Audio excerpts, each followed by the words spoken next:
पंतप्रधानांचा दौरा असल्यामुळे सुरक्षा जबरदस्त आहे। दिल्लीतील माननीय पंतप्रधानांची संपूर्ण टीम ही नागपुरात आलेली आहे। जवळपास 5000 पोलीस त्यांच्या सुरक्षा व्यवस्थेमध्ये राहणार आहे। यामध्ये ज्या चौकांमधून जाणार आहे त्या चौकांमध्ये काही ठिकाणी पोलीस विभागाने नो मॅन्स लँड देखील डिक्लेअर केलेले आहे की त्या ठिकाणी कोणीही राहणार नाही। त्याच्यामुळे आम्ही जी स्वागताची तयारी करतो आहे त्याच्यामध्ये आता आम्हाला बदल करावा लागणार आहे, कारण 47 चौकांमध्ये जी आम्ही तयारी करत होतो तर ती तयारीसुद्धा आता बदलावी लागणार आहे, कारण काही चौकांमध्ये त्यांनी स्पष्ट सांगितलं की इथे एकही माणूस राहणार नाही। त्या पद्धतीने आता व्यवस्था आम्हाला करावी लागणार आहे।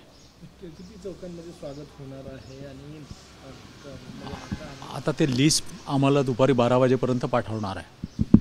त्यांचा एक राऊंड आता पुन्हा होतो आहे। त्या राऊंडमध्ये जे जे चौक त्यांना दिसतात आहे असे ते चौक ते वगळणार आणि त्या ठिकाणी जिथे मोठ्या बिल्डिंग्स असतील अशा ठिकाणी काही करू देणार नाही असं वाटतं आहे।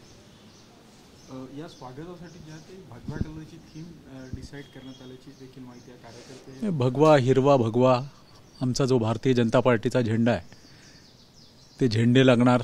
जवळपास 2000 मोठे झेंडे आम्ही लावतो आहे। जवळपास 5000 छोटे झेंडे चौकात लागतो आहे आता। त्याच्यामुळे आमच्या झेंड्यामध्ये तर हिरवाई आहे आणि भगवाई आहे, त्याच्यामुळे दोन्ही राहणार आहे। आता गुढीपाडव्याचे ज्याचे ज्याचे कार्यक्रम असतात आम्ही जसं भगवा राहतो तसे भगवे राहतील। जिथे गुढीपाडव्याचा दिवस आहे, पंतप्रधान नागपुरात येत आहेत, नववर्षाचं स्वागत पंतप्रधानांना नागपूरकर कसं करतील? निश्चित चांगलं करतील। जवळपास 15 ते 20 हजार कार्यकर्ते आणि जनता ही त्या दिवशी गुढीपाडवा असून देखील आपल्या पंतप्रधानांचं स्वागत करण्याकरता रस्त्यावरती निश्चितपणे उतरतील। आणि तो पंतप्रधान जो संघ स्वयंसेवक आहे आणि संघ शताब्दी वर्षाला प्रारंभ त्या दिवशी होतो आहे, त्यामुळे त्याचा अभिमान आहे, त्याचा गर्व आहे। अनेकांना त्याचं कौतुक आहे। अनेक जुने लोक आहेत 70-75 वर्षाचे, त्यांना त्यांचे दिवस आठवतात, तर ते देखील रस्त्यावरती उतरणार आहेत। कार्यकर्त्यांना भगवा कलरचा असा काही ड्रेस कोड दिलेला नाही, असं काहीही दिलेलं नाही।